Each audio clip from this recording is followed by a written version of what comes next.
I've been looking, Karen. I've been looking at this for about the past 3 days. I've been reading hard on a very simple question. The question of why can't Iran have nuclear weapons if everybody else has them? Why? We're ready. We're prepared. Do not give in to fear. We are fearless. This is not the time to be afraid. This is a time to stand up and fight back and to resist any temptation for them to divide us. We're in this together. The rule of law is on our side. We will not give in, not give up. We will not capitulate. We will not bow. We will not bend. We will survive.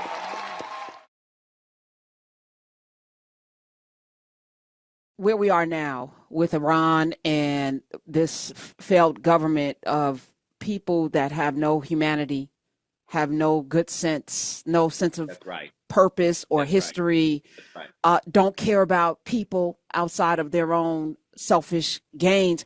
I made a decision, and I've been thinking about this, as we enter into history. We've been living through history. This is a period of time that's going to be talked about for centuries to come if we exist. That's right. But I wanted to come in today because everybody's been talking about it, and there's all of these experts who don't know anything talking about what's going to happen next. And maybe some people know, maybe some people do not know. But what I know for sure is that if we're going to be here, then this is an opportunity to stand in our fullness and not quake and not be afraid. And I'm just curious, those of you, I remember being a little kid afraid of nuclear war and what would happen if I died. I remember having this conversation with my little self, and how it terrified me. Like, what is it going to be like to be in a grave? What are people going, like I remember walking through the paces, and then my grandmother died. And I was like, well, where is she? And some of us have experienced great loss. We've dealt with that as well this past week, and talking about it and how we arrive at a certain place, from Tiffany to Amber, like there's been conversations had. But I'm like, if we're in those times when you live in a place, and you may want to, like, I live in New York, I might need to leave because on the map it says that we're a target. And if you live near a port city, we're targets. And so are you going to run? And I think about the people in Gaza who, there's an image of them before October 7th with high rises and highways and people going to school and hospitals and all of the things, enjoying life, having parties and things and dinners. And now it's rubble. It's rubble, and it happens so quickly, right? And there's not much you can do about it. So I want to talk with you today, Dr. Black, and I wanted to spend this time as Motivational Monday kind of exploring the things we can control versus the things we cannot control, and how do we navigate times such as this and come out on the other side whole. Absolutely. The first thing I would say is this is a time more than I've ever seen in my short almost 60 years now, where we have got to do one thing, and that is we have got to read. We have got to be informed because the actions of this administration right now are so heinous and are so problematic. But if a person doesn't read, you won't know why. Because see, even this, I've been looking, Karen, I've been looking at this for about the past 3 days. I've been reading hard on a very simple question. The question of why can't Iran have nuclear weapons if everybody else has them? Why? Who in the world can tell another country you can't have them? It's like telling a child, no, you cannot have that candy. No, it's worse than that. It's like telling an adult. That's right. Really, and that's right. And it's like, excuse me? Because even that framing is if, and I said this at the time with Saddam Hussein, who, the narrative was that he had something to do with 9/11. So it created this kind of like, we were all in compliance with going into a sovereign nation. Think about that, a sovereign nation, and taking out their leader, and then it's like taking over their country. I'm like, wow. It's wow. And again, as I've been doing this research, Karen, I just very simply, why can't Iran have the nuclear weapon? And folks say, well, they signed this treaty, right? This everybody knows about this non-proliferation, right? But here's the question. See, you got to do your critical analysis. Why would Iran sign that? Why would they sign it? And why didn't other countries sign it? See, if people don't ask the right questions, you'll never, ever get to freedom.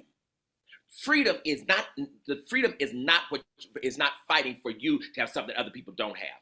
Freedom is you fighting for the answer that will absolutely free you and everyone else. That's freedom. And so I've just been digging and digging. Why can't Iran have a nuclear weapon? If America has them, like Russia has them, and Russia has a few more than America. Other people, why in the world can't Iran have? And so I'm posing this really to the audience today. You've got to research and find why are people saying Iran cannot have it, as if America and other countries are the parents to Iran. Like, what are you talking about? And of all of the nations, only one has actually dropped 2 nukes on a country. It seems like only America should be banned from having one. That's what I'm saying. Only one nation that's actually, and what makes it complicated is that we're Americans. Oh my God! At least for now, until they decide that they're going to follow the Constitution differently, and it can only apply. Did you see the story of this law school kid? I think he was at Columbia. Oh, here we go. Law school, University of Florida student won an academic honor after he argued in a paper that the Constitution applies only to white people. This is a story in the New York Times. Oh, wow. And his name is Preston Damsky, law student at the University of Florida. He's also a white nationalist and an anti-Semite.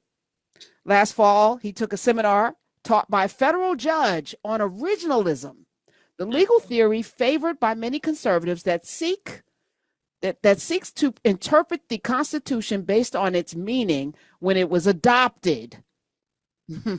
In his capstone paper for the class, Damsky argued that the framers had intended for the phrase "we the people" in the Constitution preamble to refer exclusively to white people. Absolutely. And from there, he argued, hold on now, he argued for the removal of voting rights protections for non-whites and for the insurance of shoot-to-kill orders against, quote, criminal infiltrators at the border. He won an award for this paper. Turning over the country to a non-white majority, he wrote, would constitute a, quote, terrible crime. White people, he warned, cannot be expected to meekly swallow this demographic assault on their sovereignty. Wow. Sovereignty.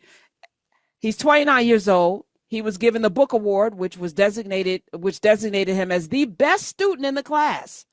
What? Yes. Yes. Wow. No, I mean, but this is what Trump ran on. This is what Project 2025 is all about. This is what they're fighting so hard for. And even this war is about conscripting people, poor people, black people, brown people into battle to fight for the sovereignty of white. Like, it's all tied in. And there's somebody listening right now that says, yes, of course. Yay. This is what, until we ask the question, which I ask frequently, what does it mean to be white? Yes, that's right. That's right. And why do you want to be? Right. But if we're going to go by the Constitution, Italians, you weren't included. That's right. Irish, you were not included. That's right. Always, not that's always. Right. That's right. Not Polish, always. definitely. Right. Jewish people, definitely. You were definitely not included in whiteness. If we're going back to the Constitution when it was written, stop playing. Stop. It's about to be interesting. Stop playing. So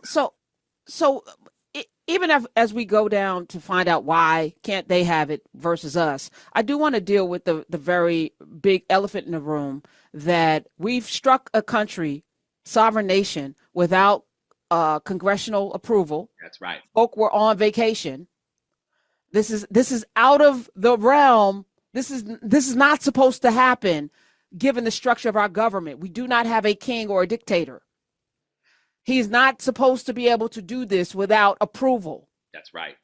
But he did it. And who's going to check him? And where does it leave us if he's not checked?